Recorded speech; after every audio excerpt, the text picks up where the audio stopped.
Hey guys, welcome to Old Guys and New Guitars. It's been a little while since Kerry and I have been together. He's been busy with some studio work over the last few weeks, and I have taken some trips, including the one in the last episode up to the Cave Creek guitar shop called Black Mountain Guitar Company. Anyway, today we've got kind of back to the schedule. We're going to be opening a guitar for Kerry to take a look at, and I think this should be the first time he's seen this particular guitar. Perhaps he's played one of this type of guitar before, but I thought it'd be interesting to get a sense out of what he thinks about it. Now, the guitars today are being provided to us by a number of producers and promoters here in town. This particular one happens to be a friend of ours by the name of Rick Wall, who provided this one. So we'll take a look here, but before we get started, I thought I'd ask Kerry, what do you have going on in terms of gigs and that kind of stuff? Oh, well, it's nice. I've been doing a lot of things lately. One thing I do 4 times a semester is I go to Mesa Community College here in town, here in this vast valley, Maricopa County. And it's really wonderful. I've been doing it for a long time. The guy that runs the class is a veteran recording engineer, producer, Andy Siegel. He's a mutual friend of our buddy Dave Nichols from Living Head Studio. We are old guys. We've all worked with each other for like 40 years and stuff. You're like my new friend, and didn't I meet you 27 years ago or something, or 30 years ago, right? So anyway, they have this wonderful recording studio at Mesa Community College, and the instructor, Andy Siegel, takes it very seriously. And it's a real live course about if you want a future in the recording business. And you wouldn't believe the detail that they go into and stuff. So they record me 4 times a semester, and it's really neat, the process. I record a song at home into my Korg Kronos, which is a wonderful keyboard. I not only play the keyboard parts and the drums on it, but I can sing into it, play guitar and bass, do all that stuff. So I'll take my keyboard to the school on the first day. They'll shoot down all my tracks, and that's like our template of the song. Then Gary Brazizi, one of the greatest drummers in the world that we are privileged to know and have worked with many times. I've worked with him for 40 years. Anyway, so once a semester, I get to go record at Mesa Community College. It's wonderful for me. It's a great experience to be with these wide-eyed kids that look at us like we're old guys that know a lot. And I'm really lucky and fortunate to walk into a room full of young people who want to listen to what I have to say. So this time you brought in one of your own songs to work on, didn't you? Yeah, usually that's what I do there. Sometimes we'll take a whole band in and do a cover song and have fun and sort of show the kids a live session. But I always get to do my 90% of the time I get to do my own song, so that's been really great. And I'm about to go in for the 4th session where Gary and I are going to finish up the vocals. And I'll have another nice song in the can. I have the hard drive to all these things, so I can do them, hopefully work on them later and finish them and stuff. That's been a great project. So you've got Gary on drums. Are you pretty much playing everything else that's on there? Keyboards, guitars, bass, all of that stuff? Yeah, so I'm doing all the other tracks. And I'll do them all at home, and then we'll keep what we can keep. You know, like this time, we're trying to expedite the classes more because there's not a lot of time to record and stuff. You know, he's still teaching a class. It isn't just about me recording. So like if we got some guitar parts or even the bass that I did at home that works great and we don't have to do it again, we won't. We'll just use the ones that I brought in. So I'll try to record them as clean and as good as possible so we can do that. But it's a real recording studio down there. And they're using the old orchestra room. They built a new building down there for the orchestra. So now it's a rare studio that has a big, giant room that can hold a whole orchestra. So when we record live drums and stuff, we can have mics 25 feet away if we want and stuff. It's really exciting. So anyway, doing that project. Well, that's good. I know you got some other things. We'll visit at the end of the video about a couple other things that you've got going on. So we're going to get started here today with kind of a nondescript case here. It is a looks like almost like an acoustic guitar case, but this is not an acoustic guitar. So we'll take a look at this. We'll open it up and see what we have inside. Oh. I did not know about this. Yeah, D'Angelico. Look at that headstock, huh? And that little guy in there. Wow, that's quite the headstock. So this is a D'Angelico DC guitar. Have you ever played one of these before, Kerry? No, and I think I've seen a picture or two, but I have never had one Okay. in me hands. So this is not just the standard model. This has had some upgrades done to it. It's got Seymour Duncan 59er pickups have been put into it. So this is a guitar that Rick Wall acquired, and the previous owner had upgraded the pickups. He also went in and put Tone Pro locking tuners into it. Oh, so neat. at the top of that. So he's done a couple of Great. really nice upgrades to the guitar. What kind of stands out to you, first of all? What's your reaction to it? When you pulled out, I noticed you kind of hefted it a little bit. It's not the lightest guitar, is it? No, it's not, but it's not bad. But D'Angelicos are definitely built sturdy. It seems like you could jump up and down on it. And the old classic headstock that they have, that's very kind of deco Yeah, and maybe show it down to that camera there. There you early go. 20th century and stuff. That's neat. It looks like the Chrysler building, doesn't it? Yeah. It's great. That's really fun about D'Angelico. And then same with this bridge down here, this sort of stair Yeah, step that looks bridge. pretty Isn't serious that too. cool? A lot of times when you see a trapeze tailpiece, it's kind of a thin little cheap piece of metal. This is not the case here. That is a real slab, and that's really holding the strings firm. And then a tunematic bridge, and all your basic ES 335 accoutrement. But it's not just a 35, is it? It's got its own personality. It's really neat that it's that creamy white color. Yeah, so Neck looks great. from the description that I was able to find, I think that's a rosewood fretboard on there. Yeah, I would say. And then they call it a stop bar bridge on the bridge. They call here. it stop bar, yeah. Bridge. Basically tunematic, what we'd call, I guess. Yeah. But yeah, what a tailpiece. You know, this is, to me, this is the weak point of a lot of guitars like this. If you see like the trapeze tailpiece, oh no, I don't like that. But then I saw this one, felt this one. That's as solid as if it was screwed into, well, it is screwed into the guitar, isn't it? Is it? Might be. Can you see Yeah. down in the F holes? I think this the original models were set up as center blocks.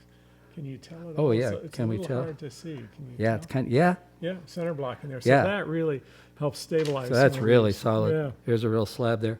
Yeah, so this isn't a hollow guitar like a nice a 35 or some Gretsch's, lots of Gibsons and stuff. We have a real solid slab. So it's the best of both worlds, a solid body guitar in its stability, but then with the great, They're calling it a C profile neck. Is that what you're kind of getting out of it? yeah, Pretty much. basic C, slightly flatter C maybe. Yeah. Well, this has been played. It has been gigged, and it's obviously been upgraded a little bit. And we'll take a few minutes here and get it plugged in and tuned up and everything, and we'll give it a little bit of a demo. But I've not really played many D'Angelico guitars, and the body size, of course, is, you know, getting closer to the big DeArmond sitting in the back of the room there. But we had done the Gretsch, which is kind of sitting over on Yeah. Kerry's other side, A which wonderful purple Gretsch that we which did. is also a center block, but it's a much smaller body overall than this one. And so it'll be curious to see what kind of tones we can get out of it. I get a sense that maybe, some good growly things. Seems can like these happen. guys are having a bit of a renaissance, doesn't it? I was in a guitar shop out in Apache Junction recently, and they had 3 or 4 D'Angelicos of different sizes and stuff. And man, they were all, the acoustic was great. They all felt really good in the necks and stuff. It's like it was I thought it was a brand of the past, but it seems like in the past few years, they're all over the place. So good Yeah, for them. I know they do make a current model of this. I don't want to say it's in the sub $1,000 range. or maybe in the $800 range or so for the newest models. But well, let's go ahead and we'll get it plugged in and tuned up, and then we'll come back and hear some tones from this D'Angelico DC double cut, I guess is what you'd call it. And is it a Premier, it says? Oh, it's a Premier, yes. D'Angelico Premier DC. DC. Oh, DC is double cut. Cool. Yeah, yeah. I wondered what that meant. Nice. Okay, yeah, we'll tune it up. Hi, guys. We are back. Well, we've got the D'Angelico Premier DC up and running now. We plugged it in and tuned it up, and so we'll just have Kerry put it through its paces and see what he thinks of it. Yeah, let's try the cleanest, driest nothing first and just see what the pickups sound like. Let's hear this pickup.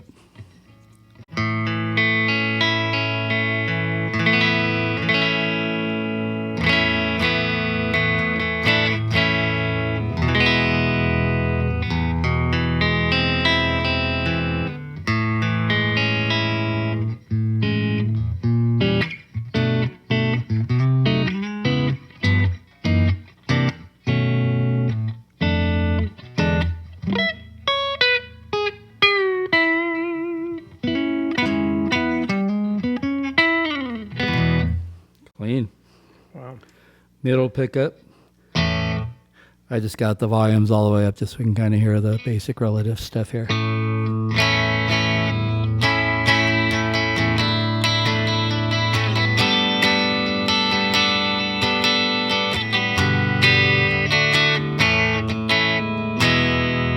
It's great to hear humbuckers that sound good clean, isn't it? I'm always kind of saying if you want to have humbuckers, have them sound great clean. You know, people think they got to have a distortion pickup or something, and I suppose there's a such thing, but it kind of seems silly to me.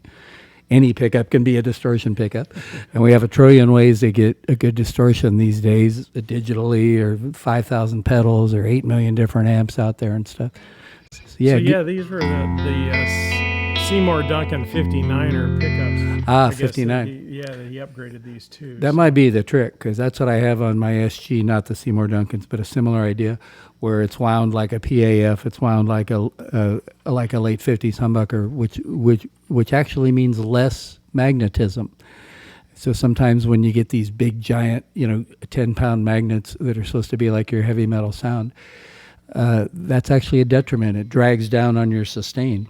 You have such a heavy magnet down here that when you go, it goes whoop and stops because the magnet sucks the life out of the string. So these kind of 59-ish sounding humbuckers, which I think are wound lighter, cleaner, I think give you everything, because they'll scream with distortion. But listen to this. You could play a jangly guitar all night with this. And as you know, a lot of humbuckers are kind of muddy and mid-rangey and can't do that.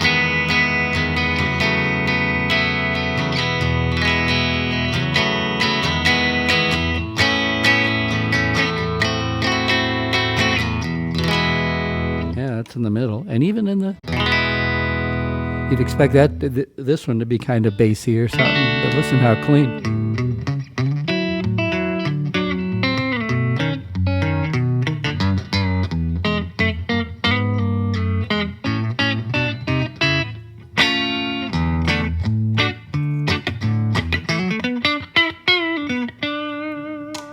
Now we get the old bridge.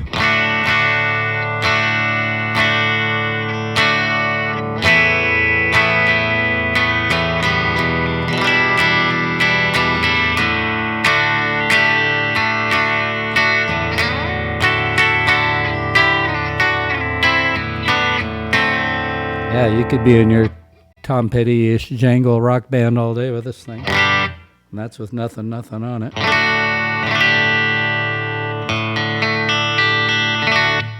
I got a little ambience on it.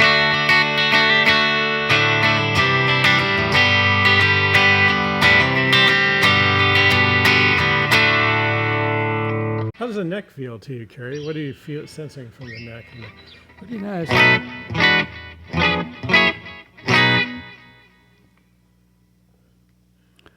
It's not as wide as I thought it would be, but doesn't seem to be a detriment to playing it. I don't know why. I don't have big hands or anything, but I sort of like wide fretboards. But what a nice, like, bending strings feels really good. Not like I'm pulling it out of tune or anything at all. Just a real smooth. Plus has some really sweet polishy frets on it. You know, it's kind of a B.B. King guitar, I guess.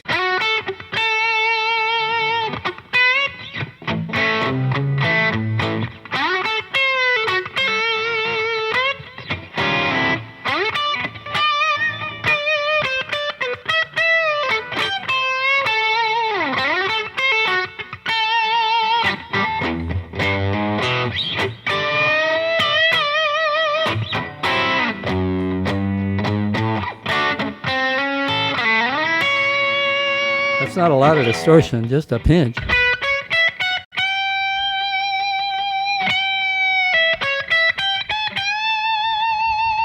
Oh yeah.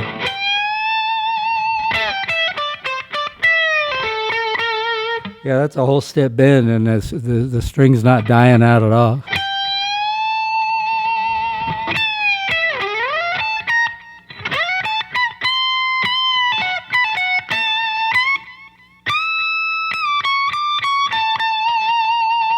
Pretty nice up there.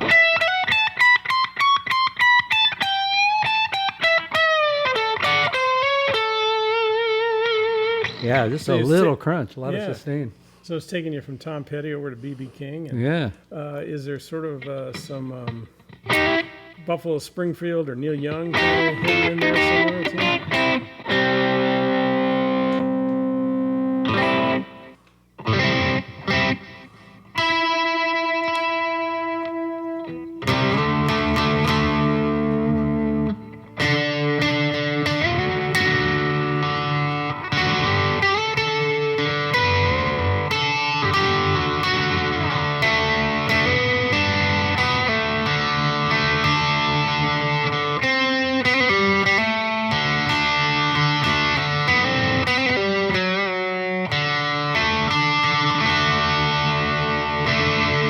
Very cool.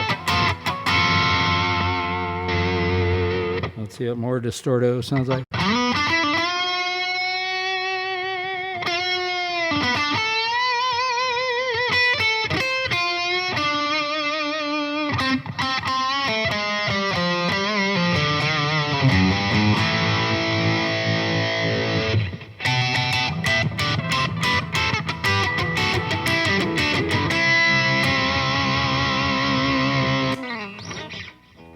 Nice. So what do you?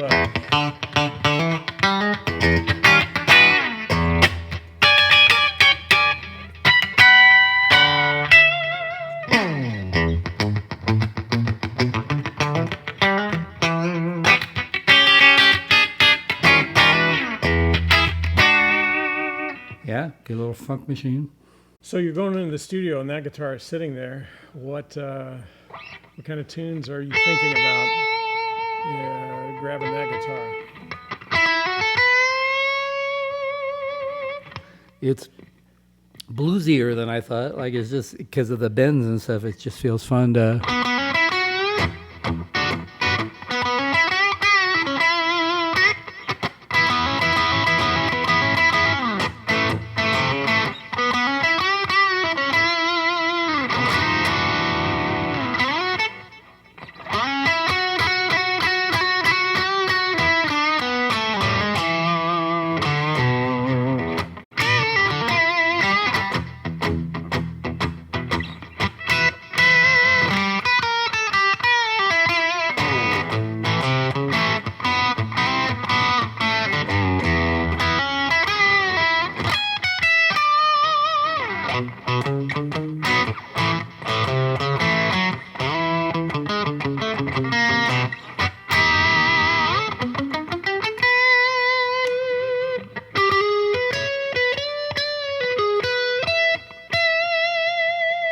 Yeah, you can get pretty gretchy on this if you wanted to.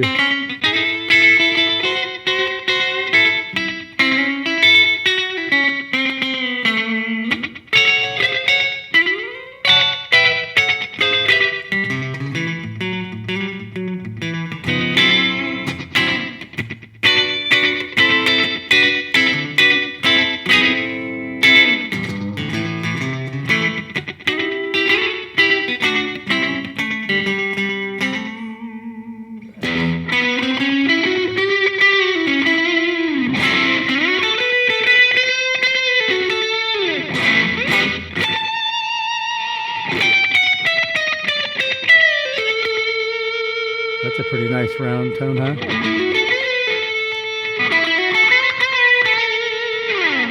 Yes, Nice. it really passed a lot of tests, and it has a great clean twang to it.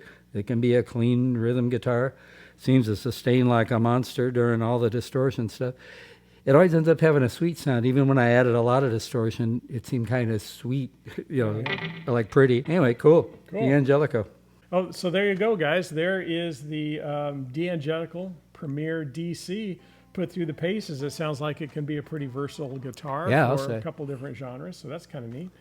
And talking about different genres, Kerry, I know you've been playing in a show. I think it's called the Lennon Legacy. Yeah, a Lennon Legacy. And that's by a friend of yours and another studio engineer here in town by the name of Otto, who sets those gigs up all over Arizona. I think you just came off of one, and you've got another one coming up this week. Yeah, they're really wonderful gigs. I'm having so much fun doing it. Otto D'Agnolo is another one. He's a very accomplished producer, engineer, songwriter, singer, raconteur. And he has all kinds of other projects and bands and great live shows that he goes out and does.